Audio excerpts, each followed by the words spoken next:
आद करो गुरुदेव को बंदन, वाहिगुरु मुख माहे उचारी। दोए कर जोड़ तरो चरना पर, जाओ सदा गुर को बलिहारी। कान सुनै उपमा गुर की गुर, मूरत ध्यान हृदय मह तारी। वाहिगुरु गुरु नानक साहिब, सेवक सरन गही दरबारी। वाहिगुरु गुरु नानक साहिब, सेवक सरन गही दरबारी। बाणी गुरु गुरु है बाणी, विच वाणी अमृत सारे। गुर वाणी कहै सेवक जन मानै, परतख गुरु निस्तारे। गुरबाणी कहै सेवक जन मानै, परतख गुरु निस्तारे। वाहिगुरु जी का खालसा, वाहिगुरु जी की फतेह।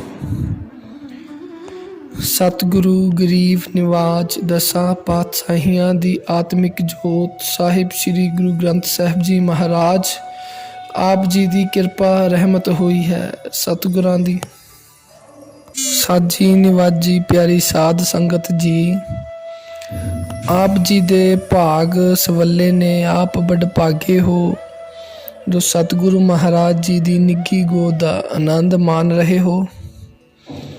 ਜਿਸ ਨੂੰ ਬਖਸ਼ ਲੈ ਮੇਰੇ ਪਿਆਰੇ, ਸੋ ਜਸ ਤੇਰਾ।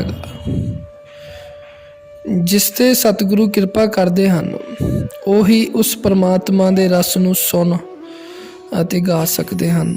ਸੋ ਆਓ ਜੋ ਜਪਜੀ ਸਾਹਿਬ ਦੀ ਲੜੀਵਾਰ ਕਥਾ ਵਿਚਾਰ ਪ੍ਰਾਰੰਭ ਕੀਤੀ ਹੈ, ਬੈਠ ਕੇ ਆਪਾਂ ਸ਼ਰਵਣ ਕਰਦੇ ਹਾਂ। ਅਸੀਂ ਰੋਜ਼ ਜਪਜੀ ਸਾਹਿਬ ਪੜ੍ਹਦੇ ਹਾਂ। 38 ਪੌੜੀਆਂ ਨੇ ਜਪਜੀ ਸਾਹਿਬ ਦੇ ਅੰਦਰ। ਇਸ ਅੰਮ੍ਰਿਤ ਬਾਣੀ ਦੇ ਅੰਦਰ ਹਜ਼ੂਰ ਨੇ ਇੰਨੇ ਬਖਸ਼ਿਸ਼ ਭਰਪੂਰ ਬਚਨ ਦਰਜ ਕੀਤੇ ਨੇ, ਜਿਨ੍ਹਾਂ ਨੂੰ ਇਨਸਾਨ ਸਮਝੇ, ਵਿਚਾਰੇ ਅਤੇ ਜ਼ਿੰਦਗੀ ਵਿੱਚ ਕਮਾ ਲਵੇ ਅਤੇ ਉਸ ਪਰਿਪੂਰਨ ਪਰਮੇਸ਼ਰ ਨਾਲ ਜੁੜ ਸਕਦਾ ਹੈ। ਜੇ ਅਸੀਂ ਜਪਜੀ ਸਾਹਿਬ ਦੀ ਪਹਿਲੀ ਪੌੜੀ ਨੂੰ ਧਿਆਨ ਨਾਲ ਪੜ੍ਹੀਏ ਅਤੇ ਸਾਨੂੰ ਇਹਦੇ ਵਿੱਚੋਂ ਹੀ ਉੱਤਰ ਮਿਲ ਜਾਏਗਾ ਕਿ ਇਸ ਪਵਿੱਤਰ ਬਾਣੀ ਦਾ ਅਤੇ ਗੁਰੂ ਗ੍ਰੰਥ ਸਾਹਿਬ ਦੇ ਸਿਧਾਂਤ ਦਾ ਮਨੁੱਖੀ ਜੀਵਨ ਵਿੱਚ ਕੀ ਅਰਥ ਹੈ। ਅੱਜ ਆਪਾਂ ਪਹਿਲੀ ਪੌੜੀ ਨੂੰ ਆਧਾਰ ਬਣਾ ਕੇ ਵਿਚਾਰ ਕਰਨੀ ਹੈ ਜੀ। ਭਾਵੇਂ ਕਿ ਤੁਸੀਂ ਸੋਚੋਗੇ, ਆਪ ਜੀ ਸੋਚੋਗੇ ਕਿ ਪੌੜੀ ਤਾਂ ਅਸੀਂ ਰੋਜ਼ ਪੜ੍ਹਦੇ ਹਾਂ, ਰੋਜ਼ ਅਸੀਂ ਸ਼ਰਵਣ ਕਰਦੇ ਹਾਂ, ਪਰ ਪੜ੍ਹਨਾ ਵੱਖਰੀ ਚੀਜ਼ ਹੈ, ਵਿਚਾਰ ਕਰਨਾ ਕੁਝ ਵੱਖਰੀ ਚੀਜ਼ ਹੈ। ਜਪਜੀ ਸਾਹਿਬ ਦੀ ਪਵਿੱਤਰ ਬਾਣੀ, ਇਸ ਦੀ ਪਹਿਲੀ ਪੌੜੀ ਦੀਆਂ ਅੰਤਲੀਆਂ ਤੁਕਾਂ ਨੇ ਇਸੇ ਵਿੱਚ ਧੰਨ ਸ਼੍ਰੀ ਗੁਰੂ ਨਾਨਕ ਦੇਵ ਜੀ ਮਹਾਰਾਜ ਜੀ ਨੇ ਦੱਸ ਦਿੱਤਾ ਕਿ ਬਾਣੀ ਪੜ੍ਹਨ ਵਾਲਿਆ, ਕਿ ਤੇਰੇ ਮਨੁੱਖਾ ਜੀਵਨ ਦੀ ਮੰਜ਼ਿਲ, ਤੇਰਾ ਮਨੋਰਥ ਅਤੇ ਤੇਰਾ ਮੁਕਾਮ ਕੀ ਹੈ। ਆਪੇ ਹੀ ਹਜ਼ੂਰ ਨੇ ਪ੍ਰਸ਼ਨ ਕੀਤਾ ਅਤੇ ਆਪੇ ਹੀ ਪੈਦਾ ਸਵਾਲ ਦਾ ਉੱਤਰ ਦੇ ਦਿੱਤਾ। ਜਦੋਂ ਅਸੀਂ ਇਹ ਪਵਿੱਤਰ ਬਾਣੀ ਵਿੱਚੋਂ ਪਹਿਲੀ ਪੌੜੀ ਦੀ ਆਖਰੀ ਤੁਕ ਪੜ੍ਹਦੇ ਹਾਂ, ਕਿਵ ਸਚਿਆਰਾ ਹੋਈਐ, ਕਿਵ ਕੂੜੈ ਟੁੱਟੈ ਪਾਲ। ਸਚਿਆਰ ਦਾ ਅਰਥ ਹੈ ਨਿਰਮਲ, ਸ਼ੁੱਧ। ਕਿਵ ਕੂੜੈ ਟੁੱਟੈ ਪਾਲ। ਵੈਸੇ ਪਾਲ ਦਾ ਅਰਥ ਕਈ ਵਾਰ ਆਪਾਂ ਕਤਾਰ ਕਰਦੇ ਹਾਂ। ਪਾਲ ਦਾ ਅਰਥ ਪੰਗਤ ਕੀਤਾ ਜਾਂਦਾ ਹੈ, ਪਰ ਇੱਥੇ ਪਾਲ ਦਾ ਅਰਥ ਆਪਾਂ ਕੰਧ ਕਰਾਂਗੇ। ਵੈਸੇ ਬਾਣੀ ਵਿੱਚ ਪਾਲ ਦਾ ਅਰਥ ਕਿਨਾਰਾ ਵੀ ਆਇਆ ਹੈ ਕਿ ਕਬੀਰ ਪਾਲ ਸਮੂਹਾ ਸਰਬਰ ਭਰਾ, ਪੀ ਨਾ ਸਕਿਆ ਕੋਈ ਨੀਰ। ਕਿਵੇਂ ਸਚਿਆਰ ਹੋ ਸਕੀਏ, ਇਹ ਤਾਂ ਕੁਐਸਚਨ ਹੈ। ਤੇ ਜਿਹੜੀ ਸਾਡੇ ਤੇ ਪਰਮਾਤਮਾ ਦੇ ਦਰਮਿਆਨ ਕੂੜ ਦੀ ਪਾਲ, ਕੂੜ ਦੀ ਕੰਧ ਉਸਰ ਚੁੱਕੀ ਹੈ, ਉਹ ਕਿਵੇਂ ਟੁੱਟ ਸਕਦੀ ਹੈ। ਦੇਖੋ, ਦੋ ਹੀ ਗੱਲਾਂ ਨੇ। ਕਿਵ ਸਚਿਆਰਾ ਹੋਈ ਹੈ, ਕਿਵ ਕੂੜਾ ਟੁੱਟੈ ਪਾਲ, ਕਿਵੇਂ ਕੂੜ ਦੀ ਕੰਧ ਟੁੱਟੇ। ਤੇ ਆਪ ਹੀ ਸਤਿਗੁਰੂ ਨਾਲ ਉੱਤਰ ਦਿੰਦੇ ਨੇ, ਟੁੱਟ ਜਾਏਗੀ ਜੇ ਇੱਕ ਕੰਮ ਕਰੇ, ਹੁਕਮ ਰਜਾਈ ਚੱਲਣਾ, ਨਾਨਕ ਲਿਖਿਆ ਨਾਲ। ਤੂੰ ਉਹਦੇ ਹੁਕਮ ਵਿੱਚ, ਉਹਦੀ ਰਜਾ ਵਿੱਚ ਇਹ ਮੁਕਾਮ ਸੱਚਿਆਰ ਕਿਵੇਂ ਬਣਨਾ। ਪਰ ਜਿਨ੍ਹਾਂ ਲੋਕਾਂ ਨੇ ਸੱਚਿਆਰ ਹੋਣ ਦੇ ਕੁਝ ਸਾਧਨ ਵਰਤੇ ਨੇ ਪਰ ਅੰਦਰ ਸੱਚਿਆਰ ਨਾ ਹੋ ਸਕੇ, ਉਹਨਾਂ ਬਾਰੇ ਫਿਰ ਹਜ਼ੂਰ ਨੇ ਕਿਰਪਾ ਕਰਕੇ ਪਹਿਲੇ ਬਚਨ ਦਰਜ ਕੀਤੇ ਨੇ। ਵੇਖੋ, ਜਦੋਂ ਅਸੀਂ ਇਹ ਪਵਿੱਤਰ ਬਚਨ ਪੜ੍ਹਦੇ ਹਾਂ, ਸੋਚੈ ਸੋਚ ਨਾ ਹੋਵਈ, ਜੇ ਸੋਚੀ ਲੱਖ ਵਾਰ, ਚੁੱਪੈ ਚੁੱਪ ਨਾ ਹੋਵਈ, ਜੇ ਲਾਏ ਰਹਾ ਲਿਵਤਾਰ, ਭੁੱਖਿਆ ਭੁੱਖ ਨਾ ਉਤਰੀ, ਜੇ ਬੰਨਾ ਪੁਰੀਆਂ ਪਾਰ, ਸਹਿਸ ਸਿਆਣਪਾ ਲੱਖ ਹੋਏ, ਤਾਂ ਇੱਕ ਨਾ ਚੱਲੈ ਨਾਲ। ਪਹਿਲੇ ਜਿਹੜੇ ਇਹ 4 ਬਚਨ ਨੇ, ਧਿਆਨ ਨਾਲ ਸੁਣਿਓ ਕਿ ਮਨੁੱਖ ਨੂੰ ਇਹ ਸਮਝ ਪਈ ਕਿ ਮੈਂ ਸੱਚਿਆਰ ਹੋਵਾਂ। ਪਰ ਜਿਹੜੇ ਤਰੀਕੇ ਉਹਨੇ ਅਪਣਾ ਲਏ, ਉਹ ਤਰੀਕੇ ਦੇ ਨਾਲ ਉਹ ਅੰਦਰੋਂ ਸੱਚਿਆਰ ਨਾ ਹੋ ਸਕਿਆ। 4 ਬਚਨ ਮਹਾਰਾਜ ਜੀ ਨੇ ਕੀਤੇ, ਇੱਕ ਸੋਚੈ, ਦੂਸਰਾ ਚੁੱਪੈ, ਤੀਸਰਾ ਭੁੱਖਿਆ, ਚੌਥਾ ਸਿਆਣਪਾ। ਦੇਖੋ, ਇੱਕ ਨੁਕਤੇ ਨੂੰ ਧਿਆਨ ਨਾਲ ਬਾਚੀਏ। ਤੇ ਪਹਿਲਾ ਬਚਨ ਕੀਤਾ ਸੋਚੈ, ਸੋਚ ਰੱਖਣ ਨਾਲ, ਭਾਵ ਕਿ ਸੋਚਿਆ ਸ਼ਬਦ ਦਾ ਅਰਥ ਕਈ ਵਿਦਵਾਨਾਂ ਨੇ ਸੋਚਣ ਨਾਲ, ਵਿਚਾਰ ਨਾਲ ਰੱਖਿਆ ਹੈ। ਸੋਚੈ ਸੋਚ ਨਾ ਹੋਵਈ, ਸਰੀਰਕ ਸੁਚਮਤਾ ਦੇ ਨਾਲ ਕਿ ਤੇਰੀ ਅੰਦਰ ਦੀ ਸੁਚਮਤਾ, ਸ਼ੁੱਧਤਾ ਹੋ ਗਈ ਜਾਂ ਹੋ ਸਕੇਗੀ। ਸੋਚੈ ਸੋਚ ਨਾ ਹੋਵਈ, ਜੇ ਸੋਚੀ ਲੱਖ ਵਾਰ। ਸੋਚ ਦਾ ਅਰਥ ਹੈ ਇਸ਼ਨਾਨ ਕਰੇ ਲੱਖ ਵਾਰ। ਲੱਖਾਂ ਵਾਰ ਵੀ ਤੂੰ ਇਸ਼ਨਾਨ ਕਰੀ ਜਾਏ, ਬਾਹਰ ਦੇ ਪਿੰਡੇ ਜਾਂ ਕੱਪੜੇ ਧੋਣ ਦੇ ਨਾਲ ਅੰਦਰ ਦੀ ਸੁਚਮਤਾ ਹੋ ਸਕੇਗੀ। ਕਹੋ ਨਾਨਕ ਸੱਚ ਧਿਆਈਐ, ਸੁਚ ਹੋਵੈ ਤਾਂ ਸੱਚ ਪਾਈਐ। ਸੋਚ ਕਰੈ ਦਿਨਸ ਅਰ ਰਾਤ, ਮਨ ਕੀ ਮੈਲ ਨਾ ਤਨ ਤੇ ਜਾਤ। ਅਸੀਂ ਦੁਨਿਆਵੀ ਲੱਖਾਂ ਕਿਰਿਆਵਾਂ ਕਰ ਜਾਈਏ, ਸਾਡੇ ਮਨ ਦੀ ਪਵਿੱਤਰਤਾ ਇਹਨਾਂ ਨਾਲ ਨਹੀਂ ਪਵਿੱਤਰ ਹੁੰਦੀ। ਅਸੀਂ ਭਾਵ ਕੇ ਤੀਰਥਾਂ ਦੇ ਇਸ਼ਨਾਨ ਕਰਕੇ ਇਹ ਸੋਚੀ ਜਾਈਏ ਕਿ ਅਸੀਂ ਪਵਿੱਤਰ ਹੋ ਗਏ, ਸਾਡੇ ਪਾਪ ਉਤਰ ਗਏ, ਤਾਂ ਨਹੀਂ। ਯਾਦ ਰੱਖ ਕਿ ਜੇ ਗੁਰਮਤ ਪਰਮਾਤਮਾ ਦਾ ਬਚਨ ਨਾ ਮੰਨਿਆ, ਨਾਮ ਨਾਲ ਨਹੀਂ ਜੁੜਿਆ, ਤੇ ਕੇਵਲ ਪਿੰਡਾ ਧੋਣ ਦੇ ਨਾਲ ਮਨੁੱਖ ਦਾ ਕਦੀ ਵੀ ਅੰਦਰਲਾ ਮਨ ਪਵਿੱਤਰ ਨਹੀਂ ਹੋ ਸਕਦਾ। ਤਨ ਤੇ ਇਸ਼ਨਾਨ ਨਾਲ ਸਾਡੀ ਬੋਡੀ ਦੀ ਮੈਲ ਉਤਰ ਸਕਦੀ ਹੈ, ਪਰ ਮਨ ਦੀ ਮੈਲ ਬਾਹਰ ਦੇ ਪਾਣੀ ਨਾਲ ਨਹੀਂ ਉਤਰ ਸਕਦੀ। ਸੋਚੈ ਸੋਚ ਨਾ ਹੋਵਈ। ਇਸੇ ਕਰਕੇ ਸੁਖਮਨੀ ਸਾਹਿਬ ਵਿੱਚ ਗੁਰਦੇਵ ਦਾ ਬਚਨ ਹੈ, ਸੋਚ ਕਰੈ ਦਿਨਸ ਅਰ ਰਾਤ, ਮਨ ਕੀ ਮੈਲ ਨਾ ਤਨ ਤੇ ਜਾਤ। ਮਨ ਵਿੱਚ ਮੈਲ ਹੈ ਪਰ ਧੋ ਬਾਹਰੋਂ ਰਿਹਾ ਹੈ। ਗੁਰੂ ਨਾਨਕ ਦੇਵ ਜੀ ਨੇ ਪਹਿਲਾ ਬਚਨ ਹੀ ਇਹ ਕੀਤਾ ਕਿ ਕੇਵਲ ਇਸ਼ਨਾਨ ਕਰਨ ਨਾਲ ਸਾਡੇ ਮਨ ਦੀ ਸ਼ੁੱਧੀ ਨਹੀਂ ਹੋਣੀ। ਇੱਥੇ ਨਾ ਸਮਝੋ ਕਿ ਸਾਨੂੰ ਇਸ਼ਨਾਨ ਕਰਨ ਤੋਂ ਰੋਕਿਆ ਹੈ। ਮਹਾਰਾਜ ਜੀ ਨੇ, ਸਤਿਗੁਰੂ ਜੀ ਤਾਂ ਇੱਥੋਂ ਤੱਕ ਕਹਿੰਦੇ ਹਨ, ਕਰ ਇਸ਼ਨਾਨ ਸਿਮਰ ਪ੍ਰਭ ਆਪਣਾ, ਮਨ ਤਨ ਭਏ ਅਰੋਗਾ। ਪਰ ਜੇ ਬੰਦਾ ਸਿਮਰਨ ਨੂੰ ਛੱਡ ਦੇਵੇ, ਬਾਹਰ ਦੇ ਇਸ਼ਨਾਨ ਨੂੰ ਕਹੇ ਕਿ ਇਹਦੇ ਨਾਲ ਮੈਨੂੰ ਸੁਚਮਤਾ ਮਿਲ ਜਾਵੇਗੀ, ਗੁਰਮਤਿ ਨੇ ਇਹਨੂੰ ਸਵੀਕਾਰ ਨਹੀਂ ਕੀਤਾ। ਅਰਥਾਤ ਬਾਹਰਲੀ ਸੁਚਮਤਾ ਭਾਵੇਂ ਲੱਖ ਵਾਰ ਵੀ ਕਰ ਲਈ ਜਾਵੇ ਤਾਂ ਵੀ ਉਸ ਨਾਲ ਮਨ ਪਵਿੱਤਰ ਨਹੀਂ ਹੋ ਸਕਦਾ ਤੇ ਅਸੀਂ ਸੱਚਿਆਰ ਨਹੀਂ ਬਣ ਸਕਦੇ। ਇੱਥੇ ਮੈਂ ਇੱਕ ਸਾਖੀ ਅਰਜ਼ ਕਰਦਾ ਹਾਂ। ਇੱਕ ਵਾਰ ਗੁਰੂ ਨਾਨਕ ਦੇਵ ਜੀ ਸਿੱਖੀ ਦਾ ਪ੍ਰਚਾਰ ਕਰਦੇ ਹੋਏ ਹਰਿਦੁਆਰ ਪਹੁੰਚੇ ਅਤੇ ਗੰਗਾ ਨਦੀ ਦੇ ਕੰਢੇ ਜਾ ਕੇ ਡੇਰਾ ਲਗਾਇਆ। ਗੁਰੂ ਸਾਹਿਬ ਤੋਂ ਥੋੜ੍ਹੀ ਦੂਰ ਇੱਕ ਸਾਧ ਦਾ ਡੇਰਾ ਸੀ। ਇਹ ਸਾਧ ਬਹੁਤ ਹੀ ਪਖੰਡ ਕਰਦਾ ਸੀ। ਗੁਰੂ ਜੀ ਨੇ ਇਸ ਪਖੰਡੀ ਦਾ ਪਾਜ ਉਗਾੜਨ ਲਈ ਉਸ ਦੇ ਨੇੜੇ ਡੇਰਾ ਲਾਇਆ ਹੋਇਆ ਸੀ। ਅਗਲੇ ਦਿਨ ਸਾਧ ਨੇ ਇਸ਼ਨਾਨ ਕੀਤਾ, ਭੋਜਨ ਪਕਾਉਣ ਦੀ ਤਿਆਰੀ ਕਰਨ ਲੱਗਾ। ਚੌਂਕਾ ਤਿਆਰ ਕਰਨ ਲਈ ਗਾਂ ਦੇ ਗੋਹੇ ਦਾ ਪੋਚਾ ਫੇਰਿਆ, ਲੱਕੜੀਆਂ ਸੁੱਚੀਆਂ ਕਰਨ ਲਈ ਉਹਨਾਂ ਨੂੰ ਪਾਣੀ ਨਾਲ ਧੋਤਾ, ਚੌਂਕੇ ਦੇ ਆਲੇ ਦੁਆਲੇ ਲਕੀਰ ਖਿੱਚ ਦਿੱਤੀ ਤਾਂ ਕਿ ਉਸ ਦੇ ਚੌਂਕੇ ਦੇ ਕਿਸੇ ਗੈਰ ਆਦਮੀ ਦਾ ਪਰਛਾਵਾਂ ਨਾ ਪੈ ਸਕੇ, ਪਰਛਾਵਾਂ ਵੀ ਨਾ ਪਵੇ। ਲੱਕੜੀਆਂ ਬਾਲ ਕੇ ਭੋਜਨ ਤਿਆਰ ਕਰਨ ਲੱਗਾ। ਉਹ ਇਸ ਬਾਹਰੀ ਪਵਿੱਤਰਤਾ ਜਾਂ ਸੁਚਮਤਾ ਨੂੰ ਹੀ ਆਪਣਾ ਧਰਮ ਸਮਝਦਾ ਸੀ ਤੇ ਆਪਣੇ ਆਪ ਨੂੰ ਬੜਾ ਧਰਮੀ ਗੁਰੂ ਜੀ ਨੇ ਸਾਧ ਦਾ ਭੁਲੇਖਾ ਦੂਰ ਕਰਨਾ ਸੀ ਤੇ ਲੋਕਾਂ ਨੂੰ ਸਮਝਾਉਣਾ ਸੀ ਕਿ ਇਹ ਧਰਮ ਨਹੀਂ ਪਖੰਡ ਹੈ। ਇਸ ਲਈ ਭਾਈ ਮਰਦਾਨਾ ਜੀ ਨੂੰ ਭੇਜਿਆ ਕਿ ਸਾਧ ਕੋਲੋਂ ਅੱਗ ਲੈ ਕੇ ਆਓ। ਭਾਈ ਮਰਦਾਨਾ ਜੀ ਸਾਧ ਕੋਲ ਗਏ ਅਤੇ ਅੱਗ ਮੰਗੀ। ਸਾਧ ਲੋਹਾ ਲਾਖਾ ਗੁੱਸੇ ਵਿੱਚ ਹੋ ਕੇ ਗਾਲਾਂ ਕੱਢਣ ਲੱਗ ਗਿਆ। ਸਾਧ ਭਾਈ ਮਰਦਾਨੇ ਨੂੰ ਕਹਿਣ ਲੱਗਾ, ਤੂੰ ਮੇਰਾ ਚੌਂਕਾ ਪਿੱਟ ਦਿੱਤਾ ਹੈ। ਸਾਧ ਗੁੱਸੇ ਨਾਲ ਭਰਿਆ ਪਿਆ ਸੀ। ਉਹ ਅੱਗ ਦੀ ਚੁਆਤੀ ਲੈ ਕੇ ਭਾਈ ਮਰਦਾਨਾ ਜੀ ਦੇ ਮਗਰ ਦੌੜਿਆ। ਭਾਈ ਮਰਦਾਨਾ ਜੀ ਗੁਰੂ ਜੀ ਕੋਲ ਆ ਗਏ। ਮਗਰ ਸਾਧ ਵੀ ਪਹੁੰਚ ਗਿਆ। ਗੁਰੂ ਨਾਨਕ ਸਾਹਿਬ ਨੇ ਪੁੱਛਿਆ, ਸਾਧ ਜੀ ਆਪ ਇੰਨੇ ਗੁੱਸੇ ਵਿੱਚ ਕਿਉਂ ਹੋ? ਤਾਂ ਸਾਧ ਨੇ ਗੁੱਸੇ ਵਿੱਚ ਜਵਾਬ ਦਿੱਤਾ, ਇਸ ਮਰਾਸੀ ਨੇ ਮੇਰਾ ਚੌਂਕਾ ਪਿੱਟ ਦਿੱਤਾ। ਇਸ ਦਾ ਪਰਛਾਵਾਂ ਮੇਰੇ ਚੌਂਕੇ ਉੱਪਰ ਪਿਆ ਹੈ, ਜਿਸ ਨਾਲ ਮੇਰਾ ਚੌਂਕਾ ਅਪਵਿੱਤਰ ਹੋ ਗਿਆ ਹੈ।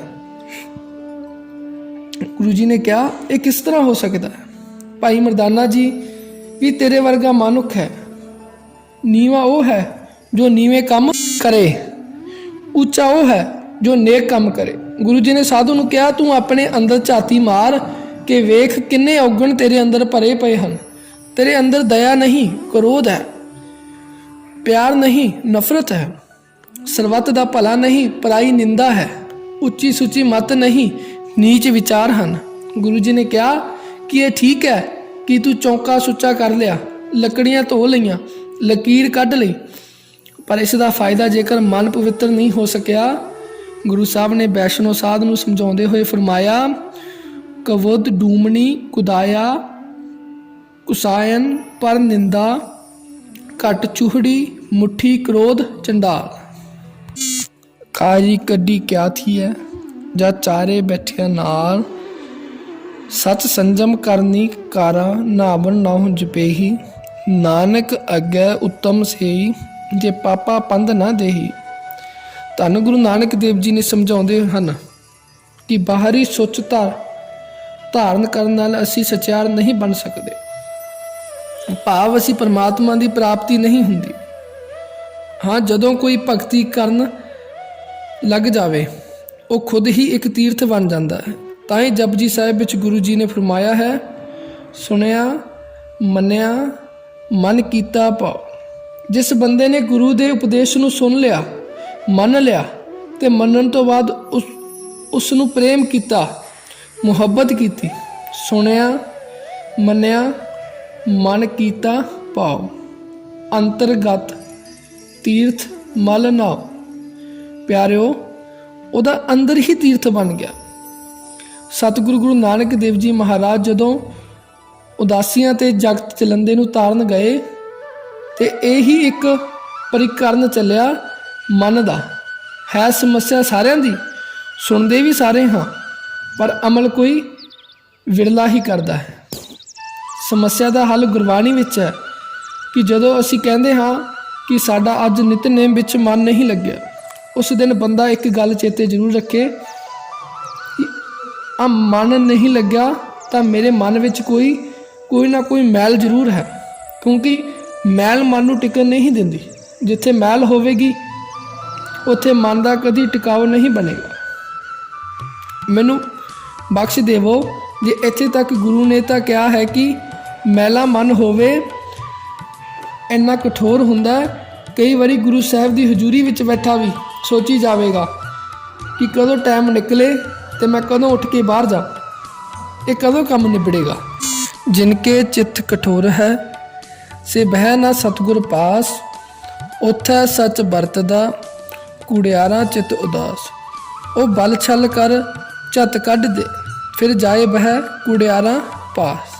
ਇਹਦਾ ਕਾਰਨ ਵਿੱਚ ਸੱਚੇ ਕੂੜ ਨਾ ਗੱਡਾਈ, ਮਨ ਵੇਖੋ ਕੋ ਨਿਰਜਾਸ। ਕੁੜਿਆਰ ਕੁੜਿਆਰੀ ਜਾਏ ਰਲੇ, ਸਚਿਆਰ ਸਿੱਖ ਬੈਠੇ ਸਤਿਗੁਰ ਪਾਸ। ਇੱਥੇ ਸ਼ਬਦ ਸਚਿਆਰ ਵਰਤਿਆ। ਮੈਂ ਤਾਂ ਇੱਥੇ ਪ੍ਰਮਾਣ ਲਾਇਆ ਕੁੜਿਆਰ ਨਹੀਂ ਬੈਠ ਸਕਦਾ, ਕਿਉਂਕਿ ਕੂੜ ਦੀ ਮੈਲ ਅੰਦਰ ਨੂੰ ਟਿਕਣ ਨਹੀਂ ਦਿੰਦੀ। ਇੱਥੇ ਉਦਾਹਰਨ ਜ਼ਰੂਰ ਦੇ ਜਾਵਾਂ ਸਿਰਫ ਸਮਝਣ ਲਈ। ਜਦੋਂ ਨਹੀਂ ਮਨ ਟਿਕਦਾ, ਵੈਸੇ ਤਾਂ ਵਿਰਲੇ ਦਾ ਹੀ ਟਿਕਦਾ ਹੈ। ਸੱਚੀ ਗੱਲ ਜੇ ਬਾਕੀ ਤਾਂ ਬੰਦਾ ਟਾਈਮ ਹੀ ਕੱਢਦਾ ਹੈ। ਜਦੋਂ ਅਸੀਂ ਜਪਜੀ ਪੜ੍ਹਦੇ ਹਾਂ ਸਾਡਾ ਮਨ ਕਈ ਵਾਰ ਨਹੀਂ ਲੱਗਦਾ।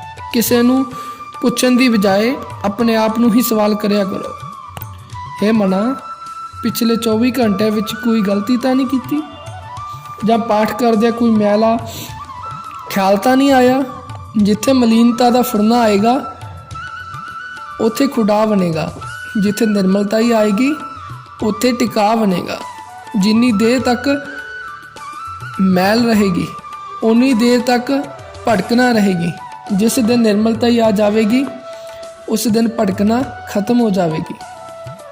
ਸਤਿਗੁਰੂ ਨੇ ਬੜਾ ਸੋਹਣਾ ਫਰਮਾਨ ਦਿੱਤਾ ਹੈ। ਹਜੂਰ ਨੇ ਫਰਮਾਇਆ ਹੈ ਕਿ ਜਿਸ ਵਕਤ ਸੁਨਾਰ ਕੁਠਾਲੀ ਵਿੱਚ ਪਾ ਕੇ ਸੋਨੇ ਦੇ ਥੱਲੇ ਅੱਗ ਬਾਲਦਾ ਹੈ, ਕੁਠਾਲੀ ਵਿੱਚ ਸੋਨਾ ਪਾ ਕੇ ਅੱਗ ਉਹਦੇ ਨੀਚੇ ਬਲਦੀ ਹੈ, ਜਿੰਨੀ ਦੇਰ ਤੱਕ ਸੋਨੇ ਵਿੱਚ ਮੈਲ ਹੈ ਉਨੀ ਦੇਰ ਤੱਕ ਕੁਠਾਲੀ ਵਿੱਚ ਭੱਜਦਾ ਦੌੜਦਾ ਹੈ। ਜੋ ਟਿਕਾਣ ਦਾ ਯਤਨ ਕਰੇ ਉਹ ਟਿਕੇਗਾ ਨਹੀਂ,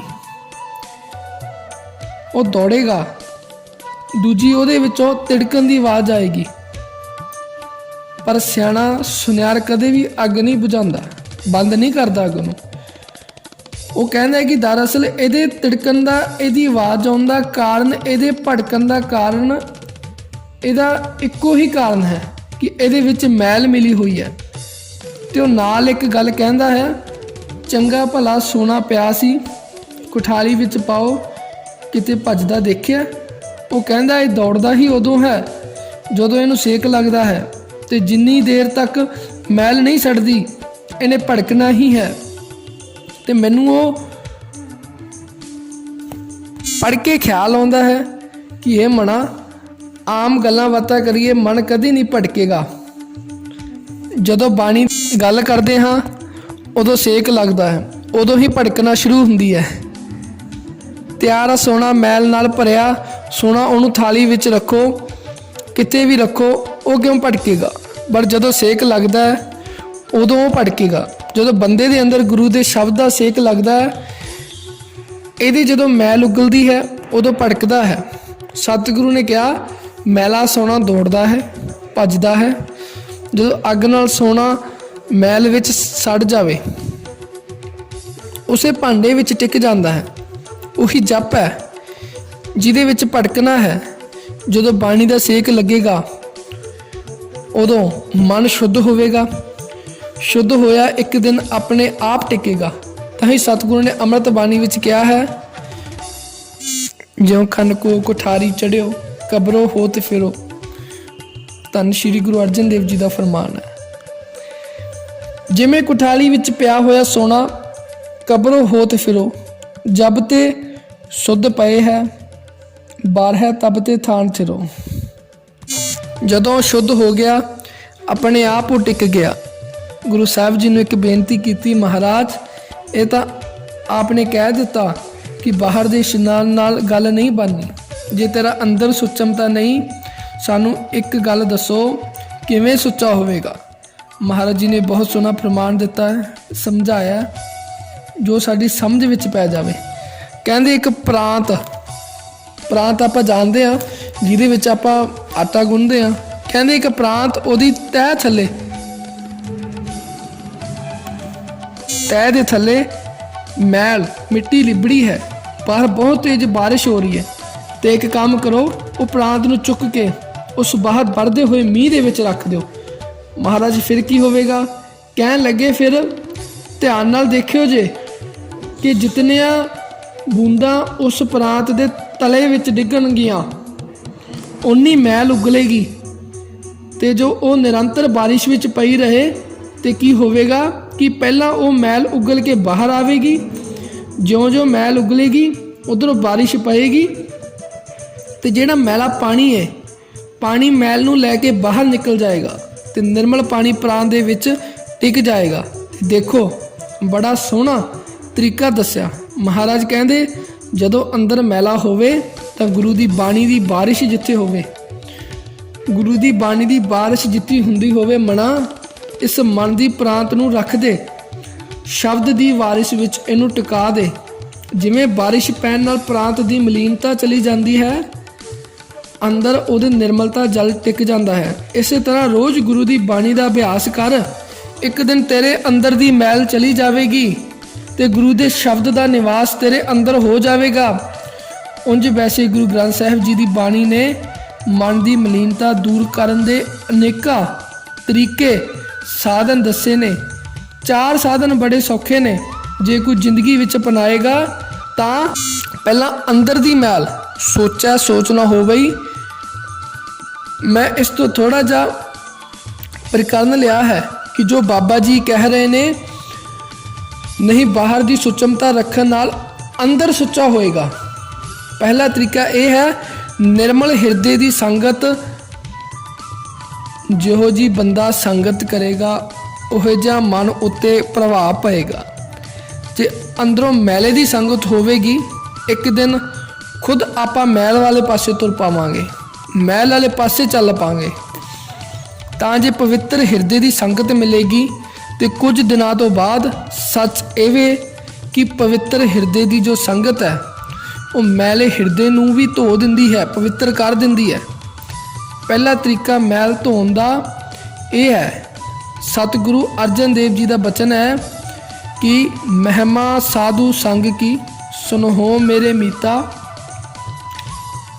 ਮੈਲ ਖੋਈ ਕੋਟ ਅਗ ਹਰੇ ਨਿਰਮਲ ਭਏ ਚੀਤਾ। ਮਹਿਮਾ ਸਾਧੂ ਸੰਗ ਕੀ, ਇੱਕ ਪਵਿੱਤਰ ਹਿਰਦੇ ਦੀ ਨੇੜਤਾ ਮਲੀਨ ਹਿਰਦੇ ਨੂੰ ਵੀ ਤਬਦੀਲ ਕਰ ਦਿੰਦੀ ਹੈ। ਇਸੇ ਨੂੰ ਭਗਤ ਕਬੀਰ ਸਾਹਿਬ ਨੇ ਕਿਹਾ ਹੈ, ਗੰਗਾ ਕੈ ਸੰਗ ਸਲਤਾ ਬਿਗਰੀ, ਸੋ ਸਲਤਾ ਗੰਗਾ ਹੋਈ ਨਿਬਰੀ। ਜੇ ਮਲੀਨ ਪਾਣੀ ਨਾਲ ਭਰੀ ਹੋਈ ਨਦੀ ਗੰਗਾ ਵਿੱਚ ਆਈ ਤਾਂ ਇੱਕ ਦਿਨ ਉਹਨੂੰ ਮੈਲੇ ਨੂੰ ਹੀ ਗੰਗਾ ਨੇ ਪਵਿੱਤਰ ਕਰ ਦਿੱਤਾ।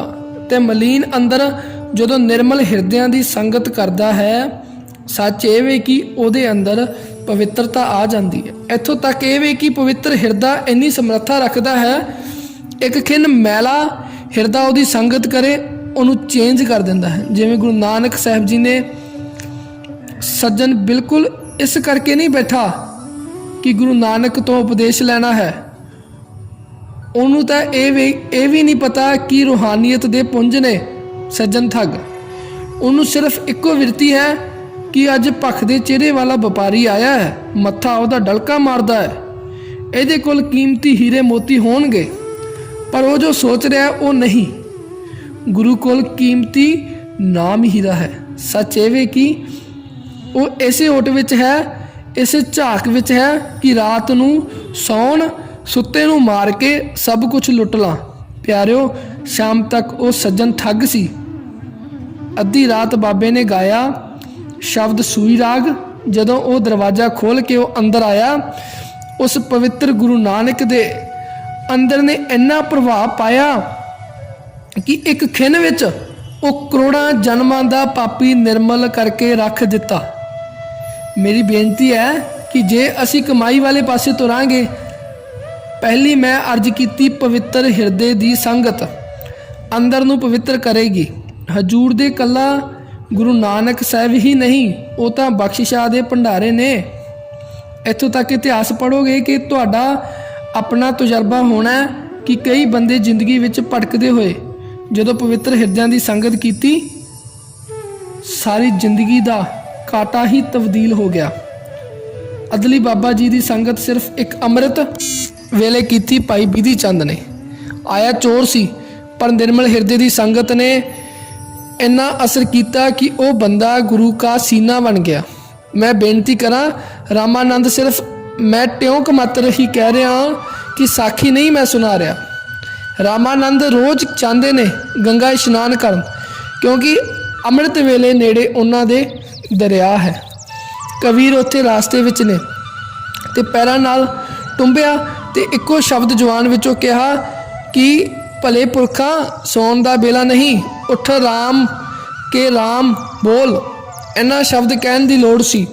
ਕਬੀਰ ਤੇ ਰਾਮ ਵਿੱਚ ਕੋਈ ਫਰਕ ਨਾ ਰਿਹਾ।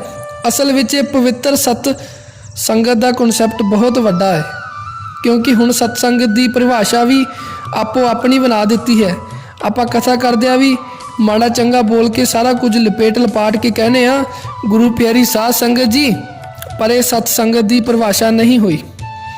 सतसंगत कैसी जानी है, जिथे एको नाम बखानी है। एको नाम हुक्म है, नानक सतगुर दिया बुझाए जियो। धन धन सतसंगत, जित हर रस पाया, मिल जा नानक नाम प्रगास। ਇਹਦਾ मतलब ਇਹ ਵੇ, ਜੇ ਹਰ ਰਸ ਨਾ ਆਇਆ ਤੇ ਧੰਨ ਧੰਨ ਸਤਸੰਗਤ ਨਹੀਂ। ਇਹਨੂੰ ਸ਼ਰਧਾ ਵਾਲੇ ਬੋਲ ਨਾ ਸਮਝੋ। ਸਤਸੰਗਤ ਜੀ, ਸਤਸੰਗਤ ਧਨ ਹੈ, ਜਿੱਥੇ ਹਰੀ ਦਾ ਰਸ ਆ ਗਿਆ। ਹੁਣ ਉਹ ਥੋੜੇ ਚਿਰ ਦੀ ਸੰਗਤ ਬਾਬਾ ਅਦਲੀ ਦਾ ਜੀਵਨ ਪਲਟ ਕੇ ਚਲੀ ਗਈ। ਬਾਬਾ ਅਦਲੀ ਦਾ ਜੀਵਨ ਪਲਟ ਗਿਆ।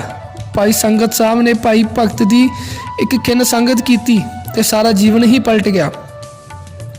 मैं बेनती करदा हाँ कि पहला तरीका बाहर की सुचमता की थां सुचे हिरदे की संगत मिले तो बंदा पार होएगा। हुण देखो, किताबां ने अखां नाल जो कुछ देखते हाँ, कन्नां नाल जो कुछ सुनते हाँ। पुरातन समय सी, असी अपने घरां विच जदों असी रात नूं सौण लगदे सी। हुण तां सारा सिस्टम ही चेंज हो गया। अज भी घरां विच बंदा अपने लिए ਉਹ ਸਿਸਟਮ ਜੋ ਪੁਰਾਤਨ ਸਮੇਂ ਦਾ ਸੀ ਉਹ ਲਾਗੂ ਕਰ ਸਕਦਾ ਹੈ। ਪੁਰਾਤਨ ਸਮੇਂ ਵਿੱਚ ਰਾਤ ਨੂੰ ਸੌਣਾ, ਸਾਰੇ ਪਰਿਵਾਰ ਨੇ ਇਕੱਠੇ ਬੈਠਣਾ, ਘਰ ਦਾ ਇੱਕ ਮੈਂਬਰ ਜਨਮ ਸਾਖੀ ਪੜ੍ਹਦਾ ਹੁੰਦਾ ਸੀ। ਦੀਵੇ ਦੇ ਚਾਨਣ ਸੀ, ਉਦੋਂ ਦੀਵੇ ਦਾ ਚਾਨਣ ਹੁੰਦਾ ਸੀ, ਉਹਦੇ ਵਿੱਚ ਹੀ ਪਰਿਵਾਰ ਬਹਿੰਦਾ ਤੇ ਉਦੋਂ ਇੱਕ ਮੈਂਬਰ ਜਨਮ ਸਾਖੀ ਪੜ੍ਹਦਾ। ਕਿ ਅੱਜ ਬਾਬਾ ਨਾਨਕ ਜੀ ਇੱਥੇ ਨੇ, ਉੱਥੇ ਨੇ। ਉਹ ਰਾਤ ਨੂੰ ਜਦੋਂ ਜਨਮ ਸਾਖੀ ਸੁਣ ਕੇ ਸੌਂਦਾ ਤੇ ਰਾਤ ਨੂੰ ਸੁਪਨੇ ਵਿੱਚ ਉਹੀ ਕੁਝ ਆਉਣਾ ਜੋ ਰਾਤ ਨੂੰ ਕੰਨਾਂ ਨਾਲ ਸੌਣ ਲੱਗੇ ਸੁਣਿਆ ਸੀ। ਪਵਿੱਤਰ ਹਿਰਦਿਆਂ ਦੀ ਸੰਗਤ ਕਰੋ ਤਾਂ ਕਿ ਸਾਡਾ ਹਿਰਦਾ ਵੀ ਪਵਿੱਤਰ ਹੋ ਸਕੇ। ਮਨ ਨੂੰ ਸਾਫ਼ ਕਰਨ ਦਾ ਤਰੀਕਾ ਇਹ ਵੇ ਕਿ ਵੱਧ ਤੋਂ ਵੱਧ ਗੁਰੂ ਦੀ ਬਾਣੀ ਦਾ ਜਾਪ ਕਰ। ਸ਼ਬਦ ਪੜ੍ਹੇਗਾ ਤਾਂ ਵੀ ਮਲੀਨਤਾ ਆ ਜਾਏਗੀ। ਤਾਂ ਹੀ ਸਤਿਗੁਰੂ ਦਾ ਅੰਮ੍ਰਿਤ ਬਚਨ ਆਉਂਦਾ ਹੈ ਕਿ ਗੁਰਬਾਣੀ ਸੁਣ ਮੈਲ ਗਵਾਏ। ਗੁਰਬਾਣੀ ਸੁਣ ਕੇ ਵੀ ਮੈਲ ਜਾਏਗੀ। ਹੋਰ ਤਰੀਕਾ ਮਹਾਰਾਜ ਨੇ ਕਿਹਾ, ਕੀਰਤਨ ਸੁਣ ਕੇ ਵੀ ਮੈਲ ਜਾਏਗੀ। ਗੁਣ ਗਾਵਤ ਤੇਰੀ ਉਤਰਸ ਮੈਲ। ਹੋਰ ਤਰੀਕਾ ਹੈ ਕਿ ਤੂੰ ਨਾਮ ਜਪ। ਜੇ ਬਾਣੀ ਪੜ੍ਹਨੀ ਨਹੀਂ ਆਉਂਦੀ, ਵਾਹਿਗੁਰੂ ਸ਼ਬਦ ਤਾਂ ਬੋਲ ਸਕਦਾ ਹੈ। ਕਿੰਨਾ ਕੁ ਵਕਤ ਲੱਗਦਾ ਹੈ? ਮੂਲ ਮੰਤਰ ਦਾ ਜਾਪ ਕਰ। ਇਹਦੇ ਨਾਲ ਕੀ ਹੋਵੇਗਾ? ਪ੍ਰਭ ਕੈ ਸਿਮਰਨ मन की मल जाए, अमृत नाम रिद माहे समाए।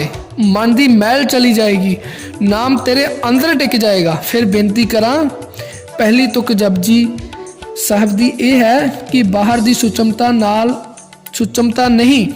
जे लखां वारी इशनान करे ताई सतगुरु ने बाणी विच कहा, नहावन चले तीर्थी, मन खोटै तन चोर। चेते रखियो, तन दे नन्ने नूं सिहारी लगी है। उत्थे तन विच, मन विच खोट ते तन विच चोर। तन चोर नहीं किया, तन विच चोर। वो तन विच चोर किहड़े ने? काम, क्रोध, लोभ, मोह, अहंकार आदिक। नहावन चले तीर्थी, मन खोटै तन चोर। एक भाव लथी नहात्या, दोए पा चढ़ियस होर। बाहर धोती तूमड़ी, अंदर बिस्कन सिकोर। साध भले अननात्या, चोर से चोरा चोर। बाबा जी ने बाणी विच बचन कहा। हजूर सच्चे पातशाह पहली गल ये कह रहे ने, सोचा सोचना होवई, जे सोची लख वार। जे लखां वार तू इशनान करदा है ते अगला बचन चुप ना होवई, जे लाए रहा लिवतार। देखो, चुप विच बड़ी वड्डी ताकत है। चुप ना हो वही, जे लाए रहा लिवतार। चुप्पे का अर्थ है कि जवान की चुप्पी, कि तेरे कले जवान की चुप नाल तेरा अंदर चुप हो जाएगा। कई बार जवान चुप होंदी है, पर मन तो जवान चुप विचों भी गल्लां करदा है। ये तो इन्ना चंचल है कि कई बारी जवान गल्लां भी करदी होवे। जो कुछ जवान बोलती है, मन वो नहीं बोलता। मन दे विच कुछ होर ही चल रहा हुंदा है। जवान तो बोलती है, जैसो गुरु उपदेसिया मैं तैसो कहिया पुकार। नानक कह सुन रे मना, कर कीर्तन होए उधार। ते मन कुछ होर ही बोली जाता है। जवान तो बोलती है, ये मन प्यारिया ਤੂੰ ਸਦਾ ਸੱਚ ਸੰਭਾਲੇ, ਤੇ ਮਨ ਵਿੱਚ ਕੁਝ ਹੋਰ ਹੀ ਬੋਲੀ ਜਾਂਦਾ ਹੈ। ਜ਼ੁਬਾਨ ਬੋਲਦੀ ਹੈ, ਇਹ ਮਨ ਮੇਰਿਆ ਤੂੰ ਸਦਾ ਰਹੋ ਹਰ ਨਾਲੇ ਸੁਣਨ ਦੇ ਬਾਵਜੂਦ ਵੀ ਮਨ ਜਿਹੜਾ ਉਹ ਬਾਜ਼ਾਰ ਦੇ ਨਾਲ ਤੁਰਦਾ ਹੈ। ਵੈਸੇ ਚੁੱਪ ਜਿਹੜੀ ਹੈ, ਖਾਮੋਸ਼ੀ, ਨਾਮ ਜੋ ਜਪਦਾ ਹੈ ਆਉਂਦੀ ਉੱਥੇ ਵੀ ਚੁੱਪ ਹੀ ਹੈ। ਇਹ ਥੋੜ੍ਹਾ ਜਿਹਾ ਮੈਂ ਵੇਰਵਾ ਪਾ ਦੇਵਾਂ ਕਿ ਇੱਕ ਵਾਰ ਅਰਜ਼ ਕੀਤੀ ਸੀ ਕਿ ਪਰਮਾਤਮਾ ਨੇ ਨਾ ਸਾਨੂੰ ਇੱਕ ਕਿਰਪਾ ਕਰਕੇ ਕੰਨ ਦੋ ਦਿੱਤੇ ਹੈ, ਅੱਖਾਂ ਚਿਹਰੇ ਤੇ ਦੋ ਦਿੱਤੀਆਂ ਹਨ, ਨਾਸਿਕਾਂ ਦੋ ਦਿੱਤੀਆਂ ਹਨ, ਪਰ ਮੂੰਹ ਵਾਲਾ ਆਲਾ ਇੱਕੋ ਬਣਾਇਆ ਹੈ ਤੇ ਜ਼ੁਬਾਨ ਵੀ ਇੱਕੋ ਬਣਾਈ ਹੈ। ਕੰਨ ਦੋ ਨੇ, ਜ਼ੁਬਾਨਾਂ ਦੋ ਨਹੀਂ। ਕੰਨ ਦਾ ਤੇ ਜ਼ੁਬਾਨ ਦਾ ਆਪਸੀ ਬੜਾ ਰਿਸ਼ਤਾ ਹੈ। ਕੰਨ ਵਿੱਚ ਕੁਝ ਨਹੀਂ ਜਾਏਗਾ ਤੇ ਜ਼ੁਬਾਨ ਬੋਲਣਾ ਕਿੱਥੋਂ ਸਿੱਖੇਗੀ। ਬੱਚੇ ਨੂੰ ਬੋਲਣ ਦੀ ਜਾਚ ਹੀ ਉਦੋਂ ਆਉਂਦੀ ਹੈ ਜਦੋਂ ਉਹਦੇ ਕੰਨਾਂ ਵਿੱਚ ਆਵਾਜ਼ ਪੈਂਦੀ, ਨਹੀਂ ਤੇ ਅਕਸਰ ਜਿਹੜੇ ਬੰਦੇ ਬਹਿਰੇ ਹੋਣਗੇ ਉਹ ਅਕਸਰ ਸ਼ਬਦ ਨੂੰ ਜਨਮ ਨਹੀਂ ਦੇ ਸਕਦੇ, ਕਿਉਂਕਿ ਕੰਨਾਂ ਦੇ ਰਾਹੀਂ ਸ਼ਬਦ ਅੰਦਰ ਨਹੀਂ ਗਿਆ। ਕੰਨ ਦੋ ਨੇ, ਜ਼ੁਬਾਨ ਇੱਕ ਹੈ। ਇੱਕ ਸਿਆਣੇ ਨੇ ਕਿਹਾ, ਭਲਿਆ ਕੰਨ ਰੱਬ ਨੇ ਦੋ ਦਿੱਤੇ ਹੈ ਤਾਂ ਕਿ ਦੋ ਵਾਰੀ ਸੁਣੀ, ਤੇ ਜ਼ੁਬਾਨ ਇੱਕ ਦਿੱਤੀ ਹੈ ਕਿ ਭਲਿਆ ਦੋ ਵਾਰੀ ਸੁਣੀ ਤੇ ਇੱਕ ਵਾਰੀ ਬੋਲੀ। ਸਰੋਤਾ ਜ਼ਿਆਦਾ ਬਣੀ ਤੇ ਬੁਲਾਰਾ ਘੱਟ ਬਣੀ। ਪਰ ਮੰਨ ਲਓ ਬਾਹਰੋਂ ਬੰਦਾ ਖਾਮੋਸ਼ ਹੋ ਗਿਆ, ਜਿਵੇਂ ਮੌਨੀ ਸ਼ਬਦ ਅਸੀਂ ਵਰਤ ਲੈਂਦੇ ਹਾਂ। ਕਈ ਸੱਜਣ ਐਸੇ ਹਨ ਕਿ ਜਿਹੜੇ ਮੌਨ ਰੱਖਦੇ ਆ, ਅੱਖਰ ਲਿਖ ਕੇ ਦਿੰਦੇ ਨੇ, ਕਾਗਜ਼ ਉੱਤੇ ਲਿਖੀ ਜਾਣਗੇ। ਕਈ ਸੱਜਣ ਐਵੇਂ ਦੇ ਨੇ ਕਿ ਸਲੇਟ ਉੱਤੇ ਲਿਖ ਦਿੰਦੇ ਵੀ ਇੰਨੇ ਦਿਨਾਂ ਦਾ ਮੈਂ ਮੌਨ ਰੱਖਿਆ ਹੈ, ਲਿਖ ਕੇ ਦੱਸੀ ਜਾਣਗੇ ਹੁਣ ਸਾਨੂੰ ਆਹ ਦੇ ਦਿਓ, ਅਸੀਂ ਆਹ ਖਾਣਾ ਹੈ, ਅਸੀਂ ਆਹ ਪਹਿਨਣਾ ਹੈ, ਫਲਾਣੇ ਬੰਦੇ ਨੂੰ ਆਹ ਕਹਿ ਦਿਓ। ਮਹਾਰਾਜ ਕਹਿੰਦੇ ਨੇ ਜ਼ੁਬਾਨ ਤਾਂ ਤੇਰੀ ਚੁੱਪ ਹੋ ਗਈ, ਪਰ ਜਿਹੜੇ ਤੇਰੇ ਹੱਥ ਸਲੇਟ ਉੱਤੇ ਲਿਖਦੇ ਪਏ ਆ ਉਹ ਮਨ ਤਾਂ ਬੋਲੀ ਜਾਂਦਾ ਨਾ। ਜ਼ੁਬਾਨ ਚੁੱਪੇ ਪਰ ਮਨ ਆਪਣੇ ਆਪ ਬੋਲ ਰਿਹਾ, ਤੇ ਕੇਵਲ ਖਾਮੋਸ਼ੀ ਨਾਲ ਜੇ ਕੁਝ ਮਿਲਦਾ ਹੋਵੇ ਤਾਂ ਪੇੜ ਪੌਦੇ ਆਦਿਕ ਉਹ ਤਾਂ ਬਿਲਕੁਲ ਚੁੱਪ ਨੇ, ਤੇ ਕੁਝ ਜੀਵ ਵੀ ਐਸੇ ਹੈ ਜੋ ਬੋਲਦੇ ਹੀ ਨਹੀਂ। ਜੇ ਕੇਵਲ ਚੁੱਪ ਨਾਲ ਹੀ ਕੁਝ ਮਿਲਦਾ ਹੋਵੇ ਤਾਂ ਸਾਡੇ ਤੋਂ ਪਹਿਲਾਂ ਉਹਨਾਂ ਨੂੰ ਮਿਲ ਜਾਣਾ ਚਾਹੀਦਾ ਹੈ। ਹਾਂ, ਪਰ ਇੰਨਾ ਹੈ, ਰਸਨਾ ਦੀ ਗਲਤ ਵਰਤੋਂ ਨਹੀਂ ਕਰਨੀ ਚਾਹੀਦੀ, ਸਹੀ ਵਰਤੋਂ ਕਰਨੀ ਹੈ। ਅੱਖਾਂ ਦੀ ਗਲਤ ਵਰਤੋਂ ਨਹੀਂ ਕਰਨੀ, ਸਹੀ ਕਰਨੀ ਹੈ। ਕੰਨਾਂ ਦੀ ਗਲਤ ਵਰਤੋਂ ਨਹੀਂ ਕਰਨੀ, ਸਹੀ ਕਰਨੀ ਹੈ। ਪਰ ਕੁਝ ਐਸੇ ਭਗੌੜੇ ਸਨ ਜਿਨ੍ਹਾਂ ਨੂੰ ਆਪਣੀ ਜ਼ੁਬਾਨ ਉੱਤੇ ਭਰੋਸਾ ਨਹੀਂ ਸੀ। ਉਹਨਾਂ ਨੇ ਧਾਰਨਾ ਇਹ ਬਣਾ ਲਈ ਕਿ ਚੁੱਪ ਹੀ ਰਹਿਣਾ ਹੈ, ਕਿਉਂਕਿ ਬੋਲਣ ਨਾਲ ਸ਼ਕਤੀ ਨਸ਼ਟ ਹੁੰਦੀ ਹੈ, ਬੋਲਣ ਨਾਲ ਗਲਤ ਬੋਲਿਆ ਜਾਂਦਾ ਹੈ, ਅਤੇ ਬੋਲਣ ਦੀ ਬਹੁਤੀ ਜੇ ਕਿਧਰੇ ਬਾਦੀ ਪੈ ਜਾਵੇ ਤਾਂ ਫਿਰ ਖਾਮੋਸ਼ ਰਹਿਣਾ ਵੀ ਬੜਾ ਔਖਾ ਹੋ ਜਾਂਦਾ ਹੈ। ਇਹ ਤਾਂ ਠੀਕ ਹੈ ਕਿ ਬਹੁਤਾ ਬੋਲਣ ਦੇ ਨਾਲ ਮਨ ਖਿੰਡਦਾ ਹੈ, ਗਲਤ ਬੋਲਣ ਦੇ ਨਾਲ ਮਨ ਖਿੰਡਦਾ ਹੈ, ਪਰ ਇਸ ਦਾ ਇਹ ਮਤਲਬ ਵੀ ਨਹੀਂ ਕਿ ਨਾ ਬੋਲਣ ਦੇ ਨਾਲ ਮਨ ਜੁੜਦਾ ਹੈ, ਪਵਿੱਤਰ ਹੁੰਦਾ ਹੈ। ਬੋਲੀਏ ਹੀ ਨਾ ਤਾਂ ਕੂੜ ਦੀ ਜਿਹੜੀ ਕੰਧ ਹੈ ਇਹ ਟੁੱਟ ਜਾਂਦੀ ਹੈ, ਐਸਾ ਨਹੀਂ ਹੈ।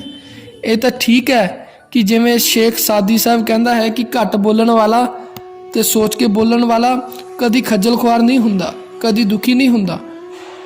ਬਹੁਤ ਕੀਮਤੀ ਬਾਕਾਪ ਕਹਿੰਦੇ ਹਨ ਕਿ ਇਹ ਬੰਦੇ ਤੂੰ ਮੂੰਹ ਦੇ ਵਿੱਚੋਂ ਪੂਰੇ ਦਾ ਪੂਰਾ ਮਿੱਟੀ ਦਾ ਢੇਰ ਕੱਢੋ, ਉਸ ਨਾਲੋਂ ਚੰਗਾ ਹੈ ਕਿ ਜੌਂ ਦੇ ਦਾਣੇ ਜਿਤਨੀ ਇੱਕ ਨਿੱਕੀ ਜਿਹੀ ਗੱਲ ਆਖ, ਪਰ ਹੋਵੇ ਮੁਸ਼ਕ ਕਪੂਰ ਵਰਗੀ, ਉਸ ਦੇ ਵਿੱਚ ਮਹਿਕ ਹੋਵੇ, ਉਸ ਦੇ ਵਿੱਚ ਸੁਗੰਧੀ ਹੋਵੇ। ਪਰ ਇੱਕ ਥਾਂ 'ਤੇ ਆਪ ਇਹ ਵੀ ਕਹਿੰਦੇ ਹਨ ਕਿ ਮੈਂ ਦੇਖਿਆ ਕਿ ਇੱਕ ਬੰਦਾ ਸੁਜਾਖਾ ਹੈ ਤੇ ਚੱਲ ਰਿਹਾ ਹੈ, ਮੈਂ ਉਸ ਨੂੰ ਰਸਤਾ ਦਿਖਾਵਾਂ, ਐਸਾ ਮੇਰਾ ਬੋਲਣਾ ਉੱਥੇ ਅਜਾਈ ਹੋਵੇਗਾ, ਵਿਅਰਥ ਹੋਵੇਗਾ। ਜੇ ਮੈਂ ਦੇਖਾਂ ਕਿ ਅੰਨਾ ਬੰਦਾ ਹੈ, ਉਹ ਜਾ ਰਿਹਾ ਹੈ, ਉਸ ਦੇ ਅੱਗੇ ਖੂਹ ਹੈ, ਜੇਕਰ ਮੈਂ ਉੱਥੇ ਚੁੱਪ ਰਹਿ ਗਿਆ ਤਾਂ ਇਹ ਗੁਨਾਹ ਹੋਵੇਗਾ, ਇਹ ਪਾਪ ਹੋਵੇਗਾ। ਅਤੇ ਮੈਂ ਇਹ ਵੇਖਾਂ ਕਿ ਇੱਕ ਸੁਜਾਖਾ ਵੀ ਹੈ, ਉਸ ਨੂੰ ਖੂਹ ਵੀ ਦਿਖਾਈ ਦੇਵੇ, ਫਿਰ ਵੀ ਮੈਂ ਢੰਡੋਰਾ ਪਿੱਟੀ ਜਾਵਾਂ ਕਿ ਖੂਹ ਹੈ, ਤਾਂ ਇਹ ਮੇਰਾ ਬੋਲਣਾ ਅਜਾਈ ਹੋਵੇਗਾ, ਵਿਅਰਥ ਹੋਵੇਗਾ। ਇਹ ਤਾਂ ਠੀਕ ਹੈ ਕਿ ਘੱਟ ਬੋਲਣਾ ਹੈ, ਅਜਾਈ ਨਹੀਂ ਬੋਲਣਾ, ਵਿਅਰਥ ਨਹੀਂ ਬੋਲਣਾ, ਪਰ ਇਸ ਦਾ ਮਤਲਬ ਇਹ ਨਹੀਂ ਕਿ ਬਿਲਕੁਲ ਨਹੀਂ ਬੋਲਣਾ। ਇਸ ਵਾਸਤੇ ਸਤਿਗੁਰੂ ਜੀ ਕਹਿੰਦੇ ਹਨ, ਚੁੱਪੈ ਚੁੱਪ ਨਾ ਹੋਵਈ ਜੇ ਲਾਏ ਰਹਾ ਲਿਵਤਾਰ। ਚੁੱਪ ਰਹਿਣ ਨਾਲ ਵੀ ਮਨ ਚੁੱਪ ਨਹੀਂ ਕਰਦਾ, ਮਨ ਬੋਲਦਾ ਰਹਿੰਦਾ ਹੈ। ਬੋਲੇ ਨਹੀਂ ਹੋਏ ਬੈਠਾ ਮੋਨੀ, ਅੰਤਰ ਕਲਪ ਭਵਾਈਏ ਜੋਨੀ। ਅੰਦਰ ਦੀ ਕਲਪਨਾ ਚੱਲ ਰਹੀ ਹੈ, ਸਾਹਿਬ ਗੁਰੂ ਗੋਬਿੰਦ ਸਿੰਘ ਜੀ ਦਾ ਵਾਕ ਹੈ, ਨਹਾਵੇ ਦਾਦਰ ਮੋਨ ਸੋ ਵਰਚੇ ਬਾਨਸ ਬਦਰ ਬਾਸ ਬਣਾਈ। ਜੇਕਰ ਮੋਨ ਧਾਰਨ ਕਰਨ ਨਾਲ ਹੀ ਪ੍ਰਭੂ ਦੀ ਪ੍ਰਾਪਤੀ ਹੋਵੇ ਤਾਂ ਜਿਤਨੇ ਬ੍ਰਿਕਸ਼ ਹਨ, ਜਿਤਨੀ ਬਨਸਪਤੀ ਹੈ, ਜਿਸ ਦੇ ਅੰਦਰ ਜੀਵਨ ਮੌਜੂਦ ਹੈ, ਪਰ ਸਾਰੇ ਦੇ ਸਾਰੇ ਮੋਨੀ ਹਨ, ਖਮੋਸ਼ ਹਨ। ਪੱਥਰ ਵੀ ਮੋਨੀ ਹਨ, ਬਨਸਪਤੀ ਵੀ ਮੋਨੀ ਹੈ, ਕੁਝ ਕੀੜੇ ਮਕੌੜੇ ਵੀ ਮੋਨੀ ਹਨ। ਸਭ ਨੂੰ ਪ੍ਰਭੂ ਦਾ ਮਿਲਾਪ ਹੋ ਜਾਣਾ ਚਾਹੀਦਾ ਹੈ, ਸਭ ਨੂੰ ਪਰਮਾਤਮਾ ਮਿਲਣਾ ਚਾਹੀਦਾ ਹੈ। ਨਹੀਂ, ਸਾਹਿਬ ਕਹਿੰਦੇ ਹਨ ਚੁੱਪ ਰਹਿਣ ਦੇ ਨਾਲ ਮਨ ਨਹੀਂ ਚੁੱਪ ਰਹਿੰਦਾ, ਚੁੱਪ ਰਹਿਣ ਦੇ ਨਾਲ ਝੂਠ ਦੀ ਕੰਧ ਨਹੀਂ ਮਿਟਦੀ। ਤੀਸਰੀ ਵਿਚਾਰਧਾਰਾ ਜੋ ਸਾਡੇ ਦੇਸ਼ ਵਿੱਚ ਬਹੁਤ ਵੱਡੇ ਪੱਧਰ ਤੇ ਪਨਪੀ, ਇਸ ਨੂੰ ਜਨਮ ਦਿੱਤਾ ਬਾਮ ਮਰਗੀਆਂ ਨੇ।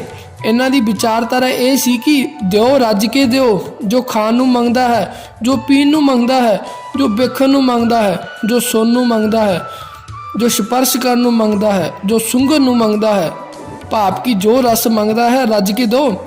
ਇਤਨਾ ਦਿਓ ਕਿ ਮਨ ਰੱਜ ਜਾਏ, ਤੇ ਜਦੋਂ ਮਨ ਰੱਜੇਗਾ ਤਾਂ ਹੀ ਮਨ ਮੁੜੇਗਾ। ਜਦ ਮਨ ਰੱਜੇਗਾ ਤਾਂ ਉਹ ਪਰਮਾਤਮਾ ਦੀ ਤਰਫ ਮੁੜੇਗਾ। ਬਾਮ ਮਰਗੀਆਂ ਨੂੰ ਜਵਾਬ ਜਗਤ ਬਾਬੇ ਨੇ ਦਿੱਤਾ ਕਿ ਭੁੱਖਿਆਂ ਭੁੱਖ ਨਾ ਉਤਰੀ, ਜੇ ਬੰਨਾ ਪੁਰੀਆਂ ਪਾਰ। ਇੱਕ ਲੋਕ ਨਹੀਂ, ਇੱਕ ਪੁਰੀ ਨਹੀਂ, ਅਨੇਕਾਂ ਪੁਰੀਆਂ ਦੇ ਪਦਾਰਥਾਂ ਦੀ ਪੰਡ ਦੀ ਤਰ੍ਹਾਂ ਵੀ ਬੰਨ ਕੇ ਮਨੁੱਖ ਨੂੰ ਦਿੱਤੇ ਜਾਣ ਤਾਂ ਵੀ ਮਨ ਦੀ ਭੁੱਖ ਨਹੀਂ ਮਿਟਦੀ, ਮਨ ਤਾਂ ਕਦੀ ਨਹੀਂ ਰੱਜਦਾ। ਸੰਸਾਰ ਵਿੱਚ ਐਸਾ ਹੈ ਹੀ ਨਹੀਂ ਕਿ ਕੁਝ ਜਿਸ ਤੋਂ ਮਨ ਨੂੰ ਤ੍ਰਿਪਤੀ ਹੋ ਸਕੇ। ਜਗਤ ਦੇ ਵਿੱਚ ਐਸਾ ਕੁਝ ਵੀ ਨਹੀਂ ਜਿਸ ਨਾਲ ਮਨੁੱਖ ਤ੍ਰਿਪਤ ਹੋ ਸਕੇ। ਇਹ ਤੇ ਮੂਲ ਧਾਰਨਾ ਹੀ ਗਲਤ ਹੈ।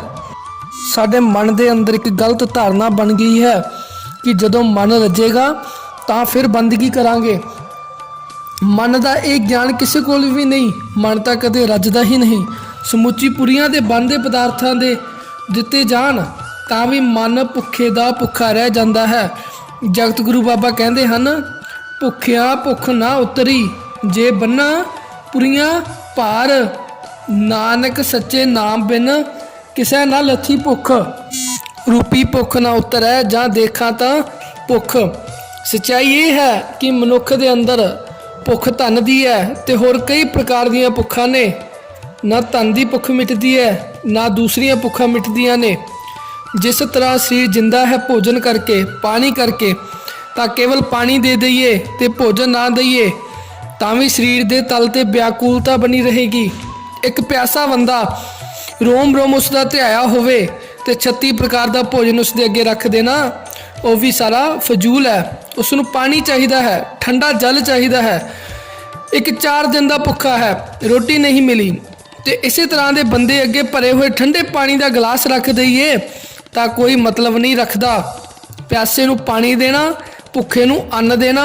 ਸਰੀਰ ਦੀ ਜੋ ਭੁੱਖ ਹੈ ਅੰਨ ਤੇ ਪਾਣੀ ਦੀ ਹੈ, ਮਨ ਦੀ ਜੋ ਭੁੱਖ ਹੈ ਉਹ ਧਨ ਦੀ ਹੈ, ਤੇ ਹੋਰ ਕਈ ਪ੍ਰਕਾਰ ਦੀਆਂ ਭੁੱਖਾਂ ਨੇ। ਵੇਖਣਾ ਇਹ ਚਾਹੀਦਾ ਹੈ ਕਿ ਦੁਨਿਆਵੀ ਭੁੱਖ ਨੂੰ ਅਸੀਂ ਕਦੀ ਦੂਰ ਨਹੀਂ ਕਰ ਸਕਦੇ। ਸਹਿਸ ਖਟੇ ਲੱਖ ਕੋ ਉਠ ਧਾਵੈ, ਤ੍ਰਿਪਤ ਨ ਆਵੈ ਮਾਇਆ ਪਾਛੈ ਪਾਵੈ। ਤ੍ਰਿਪਤੀ ਨਸੀਬ ਨਹੀਂ ਹੁੰਦੀ। ਜਿਸ ਤਰ੍ਹਾਂ ਦੇਖਣ ਨੂੰ ਆਇਆ ਹੈ ਕਿ ਤਨ ਦੀ ਪ੍ਰਾਪਤੀ, ਤਨ ਦੀ ਤ੍ਰਿਪਤੀ ਬਹੁਤ ਛੇਤੀ ਹੋ ਸਕਦੀ ਹੈ। 2 ਰੋਟੀਆਂ ਨਾਲ ਨਹੀਂ ਹੋਈ ਤਾਂ 4 ਰੋਟੀਆਂ ਨਾਲ ਭੁੱਖ ਮਿਟ ਗਈ। ਇੱਕ ਗਲਾਸ ਪਾਣੀ ਨਾਲ ਪਿਆਸ ਨਹੀਂ ਬੁਝਦੀ ਤਾਂ 2 ਗਲਾਸ ਨਾਲ ਮਿਟ ਸਕਦੀ ਹੈ। ਇਹ ਜੋ ਧਨ ਦੀ ਭੁੱਖ ਹੈ ਤੇ ਹੋਰ ਕਈ ਪ੍ਰਕਾਰ ਦੀਆਂ ਭੁੱਖਾਂ ਨੇ, ਇਹ ਅਜੀਮ ਹੈ, ਅੱਜ ਤੱਕ ਨਹੀਂ ਨਾਪੀ ਜਾ ਸਕਦੀ। ਜਨਮ ਤੋਂ ਲੈ ਕੇ ਮਰਨ ਤੱਕ ਧਨ ਦੀ ਭੁੱਖ ਬਣੀ ਰਹਿੰਦੀ ਹੈ ਤੇ ਮਨੁੱਖ ਮਰ ਜਾਂਦਾ ਹੈ ਇਸੇ ਭੁੱਖ ਦੇ ਵਿੱਚ। ਪ੍ਰਸਿੱਧ ਸੰਤ ਸ਼ੁਕਰਾਤ ਆਪਣੀ ਲਿਖਤ ਵਿੱਚ ਕਹਿੰਦਾ ਹੈ, ਜਦ ਮੈਂ ਬੱਚਾ ਸੀ ਤਾਂ ਬੱਚਿਆਂ ਵਿੱਚ ਬੈਠ ਕੇ ਮੈਂ ਦਾਅਵਾ ਕਰਦਾ ਸੀ ਕਿ ਮੈਂ ਕੁਝ ਜਾਣਦਾ ਹਾਂ। ਜਦ ਮੈਂ ਜਵਾਨ ਹੋਇਆ ਤਾਂ ਮੈਨੂੰ ਕਹਿਣਾ ਪਿਆ ਕਿ ਕੁਝ ਐਸਾ ਵੀ ਹੈ ਜੋ ਮੈਂ ਨਹੀਂ ਜਾਣਦਾ, ਮੈਨੂੰ ਨਹੀਂ ਪਤਾ। ਅੱਜ ਮੈਂ ਬੁੱਢਾ ਹੋ ਕੇ ਦਾਅਵੇ ਨਾਲ ਕਹਿੰਦਾ ਹਾਂ ਕਿ ਮੈਂ ਕੁਝ ਵੀ ਨਹੀਂ ਜਾਣਦਾ, ਮੈਨੂੰ ਕੋਈ ਬੋਧ ਨਹੀਂ, ਮੈਨੂੰ ਕੱਖ ਵੀ ਨਹੀਂ ਪਤਾ। ਬਜ਼ੁਰਗੀ ਮਨੁੱਖ ਦੀ ਇੱਥੋਂ ਸ਼ੁਰੂਆਤ ਹੁੰਦੀ ਹੈ ਅਤੇ ਇਹੀ ਹਕੀਕਤ ਹੈ ਕਿ ਜਿੱਥੇ ਸੰਸਾਰ ਦਾ ਸਾਰਾ ਇਲਮ ਖਤਮ ਹੁੰਦਾ ਹੈ, ਰੱਬ ਦੀ ਦੁਨੀਆ ਦੀ ਉੱਥੋਂ ਸ਼ੁਰੂ ਹੁੰਦੀ ਹੈ। ਦੇਖਣ ਵਿੱਚ ਆਇਆ ਹੈ ਕਿ 20ਵੀਂ ਸਦੀ ਵਿੱਚ ਇਲਮ ਜਿਤਨਾ ਵਿਕਸਿਤ ਹੋਇਆ ਹੈ, ਗਿਆਨ ਦੇ ਜਿਤਨੇ ਸਾਧਨ ਅੱਜ ਜੁਟਾਏ ਹਨ ਮਨੁੱਖ ਨੇ, ਇਹ ਪਹਿਲੇ ਨਹੀਂ ਸਨ। ਅੱਜ ਜਿਤਨੇ ਸਕੂਲ ਹਨ, ਜਿਤਨੇ ਕਾਲਜ ਹਨ, ਜਿਤਨੀਆਂ ਵੱਡੀਆਂ ਵੱਡੀਆਂ ਯੂਨੀਵਰਸਿਟੀਆਂ ਨੇ, ਇਹ ਜੋ ਜ਼ਮੀਨ ਉੱਤੇ ਬਣੀਆਂ ਨੇ, ਅੱਜ ਜਿਤਨੇ ਵਿਦਿਆ ਪ੍ਰਾਪਤੀ ਦੇ ਸਾਧਨ ਮੌਜੂਦ ਹਨ ਪਹਿਲੇ ਨਹੀਂ ਸੀ। ਪਰੰਤੂ ਇਹ ਵੀ ਹਕੀਕਤ ਹੈ ਕਿ ਅੱਜ ਦਾ ਮਨੁੱਖ ਜਿਤਨਾ ਮੂੜ ਹੈ ਪਹਿਲੇ ਨਹੀਂ ਸੀ। ਇੰਜ ਕਹੀਏ ਕਿ 200 ਸਾਲ ਪਿੱਛੇ ਚਲੇ ਜਾਈਏ ਤਾਂ ਅਨਪੜ੍ਹ ਸਿਆਣਿਆਂ ਦੀ ਗਿਣਤੀ ਬਹੁਤ ਜ਼ਿਆਦਾ ਸੀ। ਅਜੋਕੇ ਸਮੇਂ ਵਿੱਚ ਪੜ੍ਹੇ ਲਿਖੇ ਮੂਰਖਾਂ ਦੀ ਗਿਣਤੀ ਬਹੁਤ ਜ਼ਿਆਦਾ ਹੈ। ਤੇ ਮੂੜ ਕਿਸ ਨੂੰ ਕਹਿੰਦੇ ਹਨ? ਜਗਤ ਗੁਰੂ ਬਾਬਾ ਕਹਿੰਦੇ ਹੈ, ਪੜ੍ਹਿਆ ਮੂਰਖ ਆਖੀਐ ਜਿਸ ਲੱਭ ਲੋਭ ਅਹੰਕਾਰਾ। ਜਿਸ ਪੜ੍ਹਾਈ ਨਾਲ ਹੰਕਾਰ ਵੱਧ ਗਿਆ, ਲੋਭ ਵੱਧ ਗਿਆ, ਤ੍ਰਿਸ਼ਨਾ ਵੱਧ ਗਈ, ਝੂਠ ਵੱਧ ਗਿਆ, ਉਹ ਪੜ੍ਹਾਈ ਤੇ ਨਹੀਂ। ਉਹ ਪੜ੍ਹਾਈ ਐਸੀ ਹੈ ਕਿ ਕਿਸੇ ਨੇ ਦੀਵਾ ਜਗਾਇਆ ਸੀ ਅਤੇ ਦੀਵੇ ਨਾਲ ਹੀ ਆਪਣਾ ਘਰ ਸਾੜਿਆ, ਦੀਵੇ ਨਾਲ ਹੀ ਆਪਣੇ ਘਰ ਨੂੰ ਅੱਗ ਲਾਤੀ। ਜਾਣਿਆ ਤੇ ਜਾਣਕਾਰੀ ਨਾਲ ਹੀ ਹੰਕਾਰ ਵੱਧ ਗਿਆ, ਜਾਣਿਆ ਤੇ ਜਾਣਕਾਰੀ ਨਾਲ ਹੀ ਲੋਭ ਵੱਧ ਗਿਆ। ਅਤੇ ਅੱਜ ਸਮੁੱਚੀ ਦੁਨੀਆ ਵਿੱਚ ਵੱਡੇ ਵੱਡੇ ਦੁਰਾਚਾਰ ਦੇ ਅੱਡੇ ਜਾਣਕਾਰ ਲੋਕ ਚਲਾ ਰਹੇ ਹਨ, ਪੜ੍ਹੇ ਲਿਖੇ ਲੋਕ ਚਲਾ ਰਹੇ ਹਨ। ਕਿਉਂਕਿ ਬਹੁਤ ਵੱਡੀ ਪੜ੍ਹਾਈ ਹੋਵੇ, ਬਹੁਤ ਵੱਡੀ ਸਿਆਣਪ ਹੋਵੇ ਤਾਂ ਹੀ ਮਨੁੱਖ ਬਹੁਤ ਵੱਡਾ ਅਨਰਥ ਕਰ ਸਕਦਾ ਹੈ, ਵਰਨਾ ਨਹੀਂ ਕਰ ਸਕਦਾ। ਅਜੋਕੀ ਵਿਦਿਆ ਨੇ ਮਨੁੱਖੀ ਨੂੰ ਹੰਕਾਰੀ ਬਣਾ ਦਿੱਤਾ, ਲੋਭੀ ਬਣਾ ਦਿੱਤਾ, ਦੁਰਾਚਾਰੀ ਬਣਾ ਦਿੱਤਾ। ਇਸ ਵਾਸਤੇ ਸਾਹਿਬ ਕਹਿੰਦੇ ਹਨ, ਪੜ੍ਹਿਆ ਮੂਰਖ ਆਖੀਐ ਜਿਸ ਲੱਭ ਲੋਭ ਅਹੰਕਾਰ। ਜਾਣਨਾ ਕੁਝ ਹੋਰ ਸੀ, ਪਾਵਨਾ ਕੁਝ ਹੋਰ ਸੀ। ਇੱਕ ਭੁੱਲ ਹੋ ਗਈ ਸਾਡੇ ਦੇਸ਼ ਦੇ ਮਹਾਨ ਚਿੰਤਕਾਂ ਕੋਲੋਂ, ਜਿਨ੍ਹਾਂ ਕਹਿ ਦਿੱਤਾ ਕਿ ਜਾਣਨਾ ਹੀ ਇਲਮ ਦੀ ਪ੍ਰਾਪਤੀ ਹੈ, ਗਿਆਨ ਦੀ ਪ੍ਰਾਪਤੀ ਹੈ, ਪਰਮਾਤਮਾ ਦੀ ਪ੍ਰਾਪਤੀ ਹੈ। ਹੋਇਆ ਕਿ 4 वेद कंठ हो गए, पर रावण जैसे मूर्ख पैदा हो गए। शास्त्र कंठ हो गए, उपनिषद कंठ हो गए। हंकार दी पंड सिर ते चुक के इधर उधर घूमन लग पे। शेख सादी अनुसार जेकर मनुख पढ़िया ते इल्म नूं अमल विच नहीं लियाया तो वह बंदा मेरे खोते की तरह है, जो मेरिया सारिया किताबां मेरे नाल चुक के चलता है। इल्म चन्ना के देश तरफानी, गुर अमल दस तो नेक ना दानी। ना मोहकत बवत ना दान समद, 4 पाए बरोए किताबे चंद। एक बैल दे उत्ते, एक खोते दे उत्ते जे ग्रंथां दा अंभार लद भी लिया तां कि वो पंडित हो गया। फर्क इतना है ग्रंथ दा, पर खोते दे तन उत्ते लद्या है। मनुख अपने दिमाग उत्ते लद लैंदा है। दिमाग उत्ते लदन नाल की हुंदा है, सिर उत्ते लदन नाल की हुंदा है। ਤੇ ਬਹੁਤ ਸਾਰੇ ਆਲਮਾਂ ਨੇ ਇੱਥੇ ਇਲਮ ਦਾ ਭਾਰ ਆਪਣੇ ਸਿਰ ਦੇ ਉੱਤੇ ਚੱਕ ਲਿਆ ਹੈ। ਕੌਣ ਦੱਸੇ ਜਾਣਨਾ ਹੋਰ ਹੈ, ਪਾਵਨਾ ਹੋਰ ਹੈ, ਇਲਮ ਰਾਸਤੇ ਦਾ ਦੀਵਾ ਹੈ। ਪਰੰਤੂ ਐਸਾ ਦੇਖਣ ਵਿੱਚ ਆਇਆ ਹੈ ਕਿ ਮਨੁੱਖ ਨੇ ਕਿਧਰੇ ਦੀਵਾ ਜੁਟਾਇਆ, ਕਿਧਰੋਂ ਤੇਲ ਇਕੱਠਾ ਕੀਤਾ, ਕਿਧਰੋਂ रूं ਲਿਆ ਕਿ ਬੱਤੀ ਬਣਾਈ, रूं ਲਿਆ ਕੇ ਬੱਤੀ ਬਣਾਈ, ਕਿਧਰੋਂ ਉਸਨੇ ਅੱਗ ਲੱਭੀ, ਦੀਵਾ ਰੋਸ਼ਨ ਕੀਤਾ। रोशन की किया, अपनी अखां ही बंद कर दी। 10-15 साल ज्ञान प्राप्ति दे विच ला दिते। जब ज्ञान प्राप्त होया उसनूं जिंदगी विच कदी वरत्या ही नहीं, उसकी वरतों जीवन विच कदी कीती ही नहीं। दीवा जलाउण विच समा बर्बाद किया। जेकर मनुख ने अखां बंद कर लईआं तां इल्म बर्बाद चला गया, सिक्खी हुई सारी विद्या व्यर्थ चली गई। जेकर जीवन विच परोपकार का जन्म नहीं होया तो गुरु नानक देव जी दे महाराज दे बाख विद्या विचारी ता परोपकारी। विद्या विचारी तो उसने कीती है जद उसके अंदर परोपकार का जन्म होया होवे, उसके अंदर नेकियां का जन्म होया होवे, उसके अंदरों कोमलता का जन्म होया होवे। विद्या प्राप्त करके कठोर हो गया, विद्या प्राप्त करके मुजरिम हो गया, तरह तरह के जुर्म इस तो हो गए। तो यह पढ़िया लिखिया मूर्ख है। पढ़िया मूर्ख आखी है जिस लभ लोभ अहंकारा। इलम दे नाल, ज्ञान दे नाल भी मन दे उपर जो जमी हुई झूठ की मैल है ये नहीं धुलदी। विचकार ये जो कूड़ की कंध है ये नहीं टुटदी। इस वास्ते जो जगत गुरु बाबा कहते हैं, सहस सियाणपा लख होए तो एक ना चले नाल। जेकर सियाणप नाल ही परमात्मा की प्राप्ति हो जाए तो फिर परमात्मा छोटा है, सियाणप वड्डी है। जेकर ज्ञान नाल ही ईश्वर की प्राप्ति हो जाए तो ईश्वर कुछ भी नहीं, परमात्मा कुछ भी नहीं, इल्म ही सब कुछ है। इस वास्ते साहिब कहते हैं कि इल्म प्राप्त करना तो बहुत चंगी गल है, रास्ते विच दीवा जलाना बहुत चंगी गल है, पर दीवा इस वास्ते जलाना है कि रास्ते ते चल सकीए।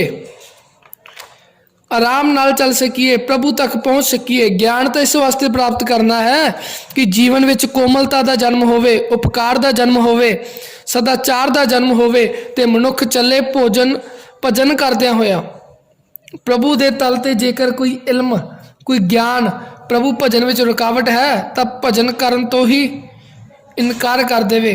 वो विद्या नहीं, वो अविद्या है। जो कि विद्या ने मन नूं नास्तिकता बनाया है, आस्तिक नहीं। जो कि विद्या ने मनुख नूं हंकारीता बनाया है, निर्माण नहीं। जो कि विद्या ने मनुख नूं लोभीता बनाया है, संतोखी नहीं।